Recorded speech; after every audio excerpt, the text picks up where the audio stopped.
Et si nos données devenaient la plus grande source de pollution mondiale? Sauvegarder une photo, lancer une vidéo, chaque seconde, des milliards de données circulent à travers le monde. Elles sont stockées et traitées dans des lieux invisibles pour le grand public, les data centers ou centres de données. Ils permettent d'héberger des sites web, des applications, des vidéos en streaming et même de l'intelligence artificielle.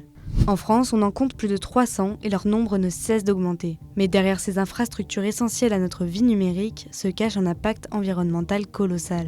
Le numérique représente 4,4% de l'empreinte carbone en France en 2022, soit l'équivalent des émissions totales du secteur des poids lourds. Et près de 50% de ces émissions est liée aux data centers. Mais pourquoi consomme-t-il autant? Il y a des impacts qui sont liés à la phase de fabrication du centre de données lui-même, mais aussi surtout de tous les équipements informatiques qu'il y a dedans. Et il faut savoir que ces équipements-là informatiques sont renouvelés assez régulièrement.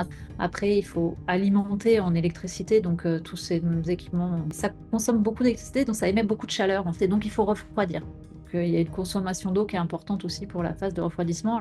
Et si rien n'est fait, l'impact du numérique risque de tripler d'ici 2050 d'après l'ADEME, notamment avec le développement de l'intelligence artificielle.